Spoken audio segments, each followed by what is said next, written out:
Hello everyone, welcome back once again my YouTube channel master ji में आप सभी का मोस्ट वेलकम है। आप सभी कैसे हो? आई होप आप सभी अच्छे होंगे और 12th बोर्ड एग्जाम 2024 का तैयारी कर रहे होंगे। और बिल्कुल आप तैयारी करेंगे, क्योंकि जैसा आप मेहनत करेंगे उसके हिसाब से आपका बोर्ड में नंबर आने वाला है। तो आज ये कितना ज़्यादा इम्पोर्टेंट सीरीज हम आपके लिए लेकर के आए हैं, जो बहुत ज़्यादा आपको एग्जाम के लिए हेल्पफुल साबित होगा। आज के इस वीडियो में हम आपको क्लास 12 इंग्लिश बिहार बोर्ड का जो बुक है, लिटरेचर का जो बुक है रेनबो पार्ट 2, उसका पोएट्री सेक्शन का जितने भी सारे जो चैप्टर्स है वो सबका चैप्टर बाय चैप्टर हम क्वेश्चन आंसर कराने वाले हैं। अगर आप 12 के बच्चे हैं जो 2024 में एग्जाम देने वाले हैं, वो बच्चे वीडियो को जरूर देखेंगे और अपने दोस्तों के पास शेयर करेंगे। ठीक है, चलिए। तो आपको पता होगा कि जो पोइट्री सेक्शन का जो फर्स्ट चैप्टर है क्लास 12 इंग्लिश बुक का, वो आपका है sweetest love I do not go. First chapter का नाम क्या हो गया? Sweetest love I do not go. जिनके राइटर्स है जॉन डन। जिनके राइटर्स कौन है? जॉन डन है। ठीक है, तो चलिए फर्स्ट क्वेश्चन हम देखते हैं। और एक क्वेश्चन का टाइप है शॉर्ट क्वेश्चन आंसर है। ठीक है, फिर इसके बाद हम लोग लॉन्ग में देख लेंगे। तो चलिए ज्यादा टाइम वेस्ट ना करते हुए, है ना, शुरू करते हैं। तो फर्स्ट क्वेश्चन आपका है where does the poet want to go, यानी कवि कहाँ जाना चाहते हैं। Where does the poet want to go, कवि कहाँ जाना चाहते हैं। तो इसका आंसर होगा, ठीक है, the poet wants to go on a journey but the nature of the journey is not known in the poem. इसका आंसर होगा कवि जो है एक सफर पर जाना चाहते हैं और उस सफर के बारे में कविता में कुछ भी उनको पता नहीं है। ठीक है, सेकंड क्वेश्चन में हम लोग आते हैं। सेकंड क्वेश्चन है what does he use as a metaphor, यानी वह रूपक के रूप में किसका प्रयोग करते हैं। ठीक है, इसका आंसर होगा he uses the sun as a metaphor. He assures his beloved that as the sun has appeared again, he will also return from the journey। कहने का मतलब है कि वह रूपक के रूप में सूरज का प्रयोग करते हैं एवं वह अपनी प्रेमिका को भी विश्वास दिलाते हैं कि जैसे सूरज वापस आ जाता है वैसे ही वह भी वापस आ जाएंगे। ठीक है, चलिए क्वेश्चन नंबर थर्ड देखते हैं।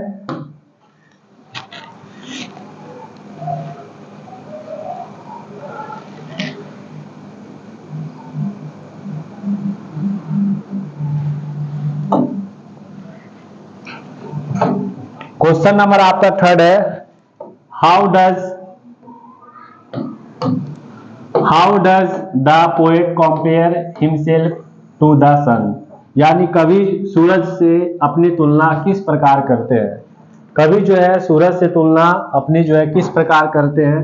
The poet says that even if the sun does not have sense he desire and a beloved he comes back again, why don't I wear have everything।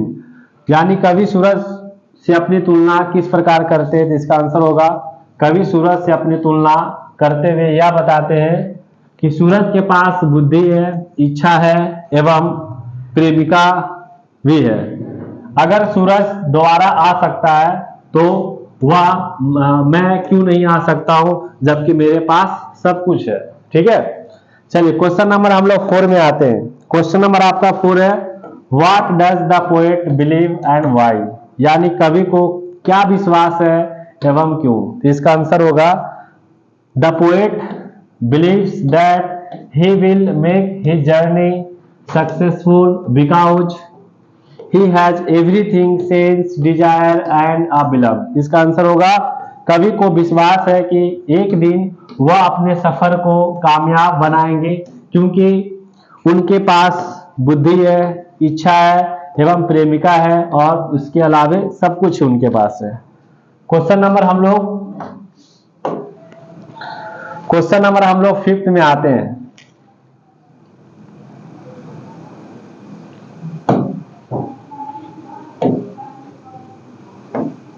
Question हम लोग fifth में आते हैं। In what way will the lovers remain United. इसका हिंदी होगा किस प्रकार के प्रेमी एवं प्रेमिका हमेशा एक रहते हैं। किस प्रकार की प्रेमी एवं प्रेमिका जो है एक रहते हैं। इसका राइट आंसर होगा actually the poet says that one who are true lovers they never part away they remain alive always. इसका आंसर होगा दरअसल कवि कहते हैं कि वह जो सच्चा प्रेम करते हैं कभी जुदा नहीं होते, वह हमेशा जीवित रहते हैं। ठीक है, क्वेश्चन नंबर हम लोग अब 6 में बढ़ने वाले हैं।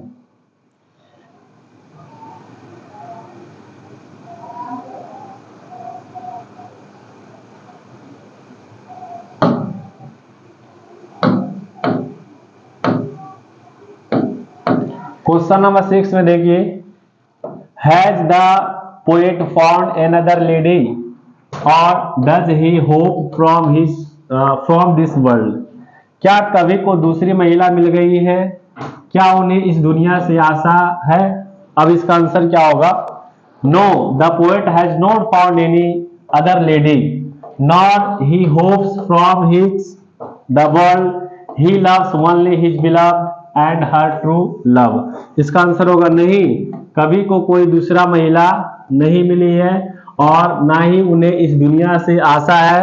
वह केवल अपनी प्रेमिका से प्रेम करते हैं और वह उनकी सच्ची प्रेमिका है। ठीक है, क्वेश्चन नंबर हम लोग 7 में बढ़ते हैं। क्वेश्चन नंबर 7 क्या कहता है? What makes a man's power feeble. What makes a man's power feeble. इसका आंसर है ये, इसका हिंदी होगा कौन सी चीज है जो मनुष्य की शक्ति को कमजोर कर देता है। कौन सी चीज है जो मनुष्य की शक्ति को कमजोर कर देता है। इसका आंसर होगा a man has a weakness that he Niels down before his bad luck, he loses ability to face it, even he does not take a profit of his good fortune, fall of good fortune makes a man's power feeble। इसका answer होगा मनुष्य के अंदर एक कमजोरी है कि वह अपने बुरे वक्त के समय बुरे वक्त के आगे घुटने टेक देता है और वह इसका सामना करने की क्षमता भी खो देता है। यहाँ तक वह अपनी अच्छी किस्मत का भी लाभ नहीं उठा पाता है। अच्छे भाग्य का पतन एक आदमी की शक्ति को कमजोर बनाता है। चलिए क्वेश्चन नंबर हम लोग 8 में आने वाले हैं।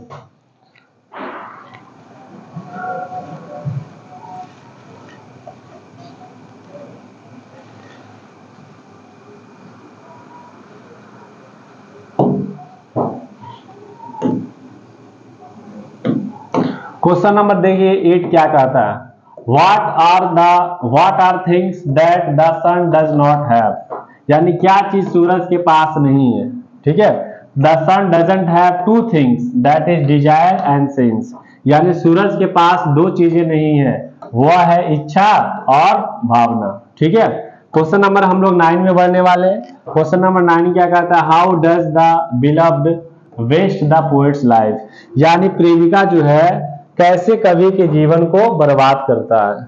प्रेमिका जो है यानी उनकी महबूबा एन मोर कैसे कवि के जीवन को बर्बाद करता है। इसका आंसर होगा the poet says that once his beloved told that he is the part of her and he lies in her but at the present she is saying, she is weeping like this, she is wasting poet's life. इसका answer होगा हिंदी में, कवि कहते हैं कि एक बार उनकी प्रेमिका ने कहा था कि वह यानी कवि अपनी प्रेमिका के जीवन का अंश है एवं वह यानी कवि जो है अपनी प्रेमिका में समाते हैं, परंतु अभी वह करा रही है एवं रो रही है। इस प्रकार वह यानी प्रेमिका कवि के जीवन को बर्बाद कर रही है। क्वेश्चन नंबर हम लोग 10 में बढ़ने वाले हैं।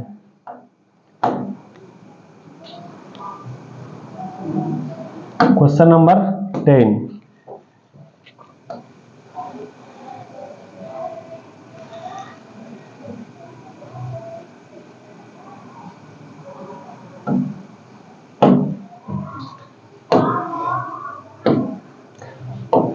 क्वेश्चन नंबर 10 देखिए क्या कहता है,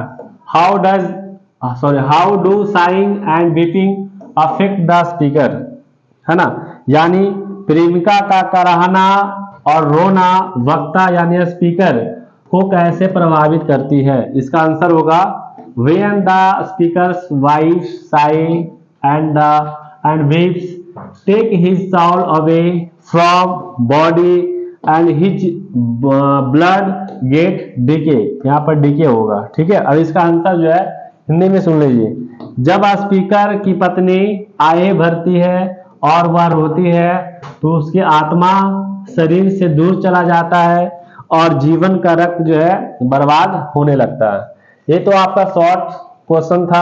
अब एक दो क्वेश्चन जो है हम लोग लॉन्ग में कर लेते हैं, ठीक है।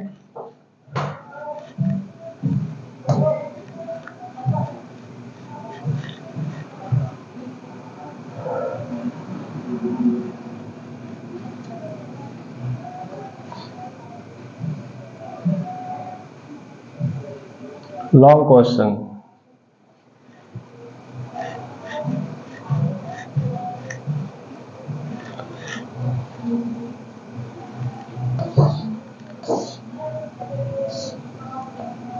लॉन्ग क्वेश्चन देखिए जो 2019 में पूछा गया है।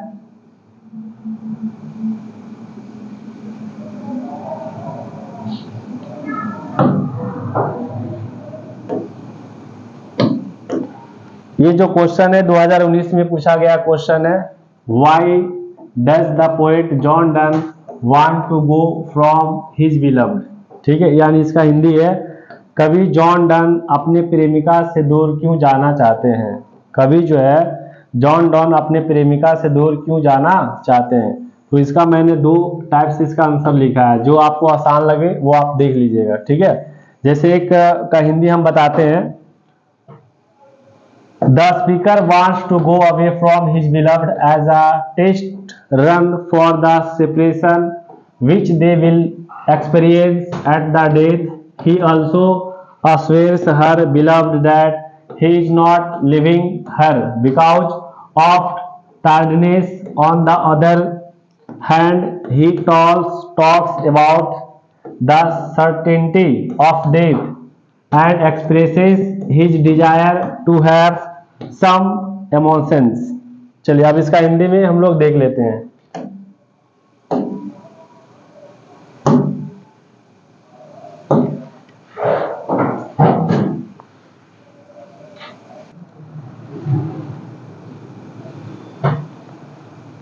चलिए अब इसका हिंदी में आंसर हम लोग देख लेते हैं। कवि जॉन डन अपने प्रेमी से दूर क्यों जाना चाहते हैं। तो कवि एक सफर पर जा रहे हैं लेकिन यात्रा की प्रकृति ज्ञात नहीं है। इसके अलावे वह जा रहे हैं क्योंकि वह चाहते हैं कि उनकी महबूबा भविष्य के लिए तैयार हो जाए। जब कवि ने जाने का फैसला किया तो उसकी प्रेमिका रोने लगी, वह दुखी हो गई। कवि एक प्रयोग करना चाहते हैं और वह इस बात से आनंदित होते हैं कि जब वह अपनी प्रेमिका से दूर रहते हैं तब वह रोती है। यह एक अच्छा संकेत है। अंततः जब कवि की मृत्यु हो जाएगी तो उनके महबूबा को रोने के लिए अधिक प्रयास नहीं करना पड़ेगा। वास्तव में वह पहले से ही तैयार होगी। ठीक है, चलिए सेकेंड क्वेश्चन, सबसे लास्ट क्वेश्चन हम लोग देख लेते हैं इस चैप्टर का लॉन्ग में।